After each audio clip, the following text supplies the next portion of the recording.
Hola, ¿cómo están?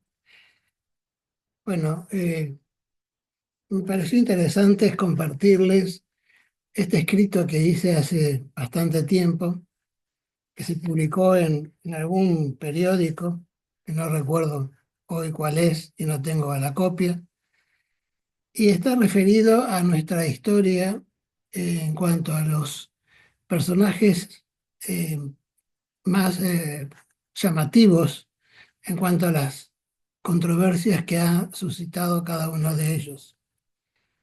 Estamos hablando del general Justo José de Urquiza y el caudillo bonaerense Juan Manuel de Rosas. Ambos tienen en común que hicieron construir una gran mansión en las afueras, en zonas rurales o suburbanas, casi sin ningún tipo de habitante, en condiciones particulares para cada uno de ellos, pero que vamos a analizarlo en función de la arquitectura. Entonces, el título de este escrito es Dos voluntades políticas y su influencia en la arquitectura argentina, las casonas San Benito y San José. La particular forma de entender el contexto del pensamiento universal en determinados ciclos históricos ha dejado en nuestro país hondas secuelas en la consideración de los hombres que armaron la urdimbre de la historia. Así, en rítmica pendularidad, a los tiempos virreinales le siguieron los de Mayo y de la Independencia. Luego, unitarios y federales, el interior y el puerto, se devastaron en luchas armadas hasta la oposición de dos personajes capitales dentro del federalismo, Urquiza y Rosas. La victoria de uno sobre otro, Urquiza sobre Rosas, instauró un nuevo enfoque ideológico divisor de los acontecimientos en un antes y después de Caseros, y en la valoración de sus actos políticos que se verían envueltos en la dialéctica de los pares, traición y progreso, como si Rosas encarnara un pasado de necesario y obligado olvido y Urquiza asumiera la venturosa era del progreso a la europea. Una nueva lucha euroborrágica estéril cuando, como dice Ernesto Palacios, aquí se trataba ante todo de subsistir o perecer. Esta compleja serie de hechos desencadenantes de las más variadas manifestaciones en favor o en contra tienen una materialización común a ambos caudillos en sus residencias particulares. El caserón de San Benito de Palermo y el Palacio San José muestran en sus configuraciones espaciales y morfológicas que el pensamiento de cada propietario posee en grado variable sutiles acercamientos que posibilitan observar la fidelidad del sustrato a pesar de la envolvente disímil. Juan Manuel de Rosas decide construir una casa para demostrar la forma de vencer los grandes obstáculos del momento. Estos eran el bloqueo francés y la desazón de los habitantes de Buenos Aires. Elige un terreno inhóspito y casi inaccesible para asentar sus reales en afirmación de su postura como señor feudal a la criolla. Justo José de Urquiza, años más tarde, encara la construcción de su mansión ubicándola en medio de la soledad de sus campos, como un bastión desde donde mandar a sus subordinados. Ambos, señores gobernantes de letrados y analfabetos, adoptarán para sus moradas de feudo gaucho patios centrales de clara ascendencia ibérica, mostrándolos y rodeándolos de un lenguaje de influencia italianizante. Las arquerías profusas y solemnes en San Benito son tan intencionales y tan latinas como las esbeltas y elegantes de la galería frontal de San José. Las primeras se abren hacia los 4 puntos cardinales, en un movimiento romántico de relación edificio-paisaje.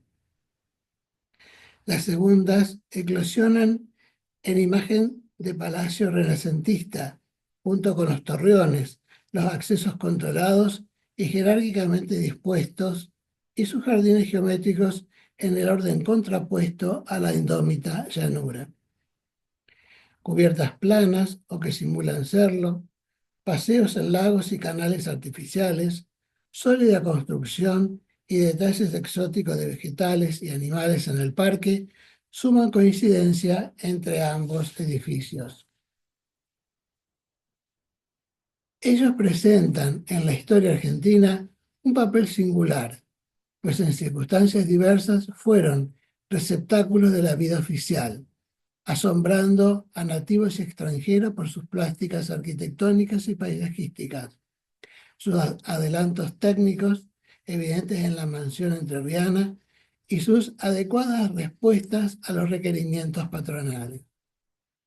Pero en la proximidad conceptual, más allá de la pausa temporal que media entre la construcción palermitana y la próxima concepción del Uruguay, y más allá de las controversias vigentes hoy en la popularidad o los denuestos sobre ambos personajes, es necesario encontrar una respuesta cultural antes que una imposición forzada, justificando a cada obra en particular. Para el arquitecto Ramón Gutiérrez, el caso de San Benito es una respuesta morfológica ajena a las veleidades del amaneramiento pseudo-napoleónico del período rivadaviano. Y San José muestra, también dice Gutiérrez, el proceso de integración cultural entre el ambiente campestre entrerriano y la idea de las villas del Véneto. Lo cierto es, a nuestro entender, que la desaparición del Palacio Palermitano y la conservación del conjunto entrerriano obedece a razones de fuerza y predominio, institucionalizadas en las generaciones siguientes. Absurda forma de tratar de eliminar hechos concretos de nuestra cultura, que desde su origen obtuvieran un merecido lugar en la sociedad y en las relaciones.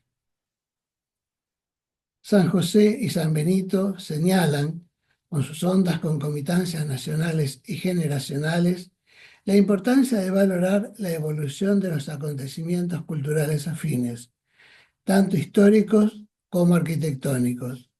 Es un desafío para conformar las bases ciertas del presente, merecedor de un respeto futuro, cuando devenga pasado. Con estas pequeñas líneas quise hacer un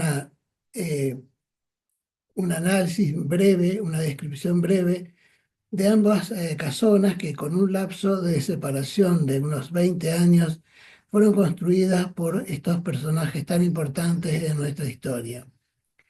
Lo cierto es que la casa, enorme casa, llamada Caserón como una especie eh, de adjetivo sustantivo, pero con cierto dejo de desprecio, el Caserón de Rosas fue una enorme casa en planta baja.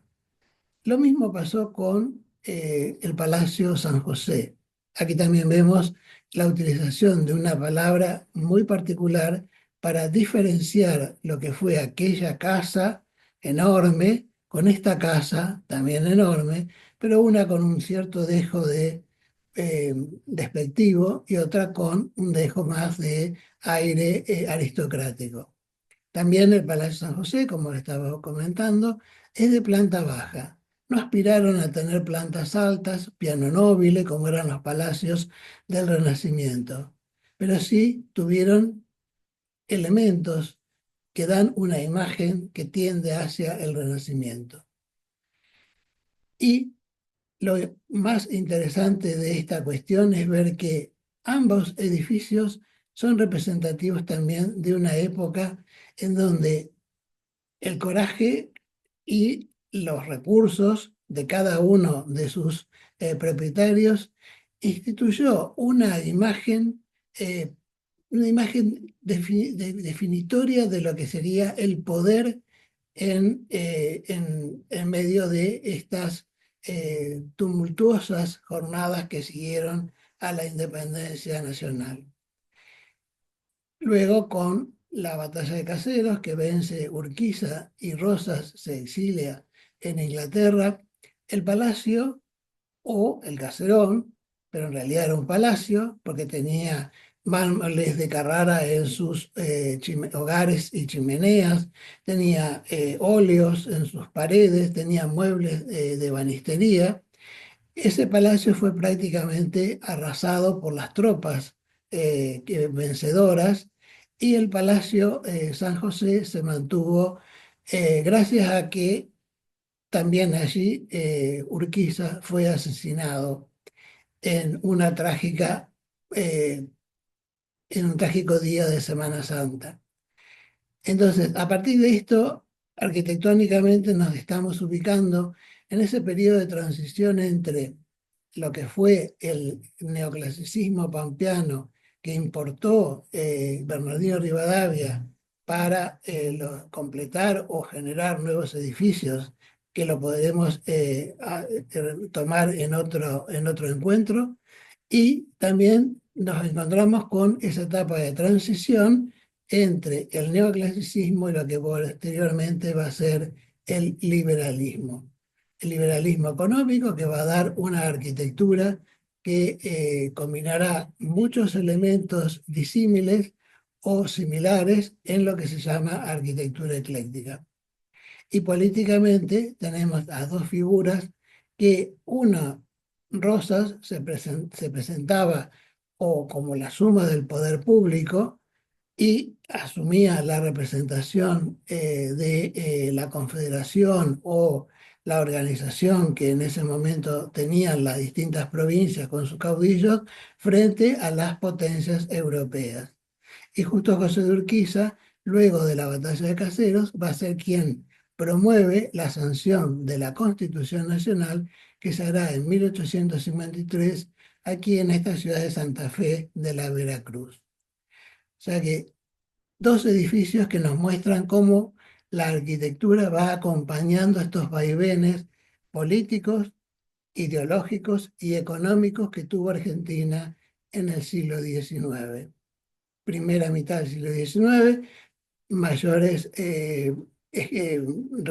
reticencias en los recursos económicos y la segunda mitad del siglo XIX ya comienza toda la etapa de la inmigración, la colonización agraria y la producción de materias primas, sobre todo granos y cueros, y más tarde carne cuando aparezca el frío en los buques frigoríficos, nos va a permitir ver que ese siglo XIX tuvo esas puntales para sostener y soportar la historia que hoy merece ser vista como una secuencia realmente valiosa, no dejarla de lado, sino analizarla, asumirla y dejar de lado los partidismos o fanatismos o ideologías muy definitivas frente a uno y otro personaje.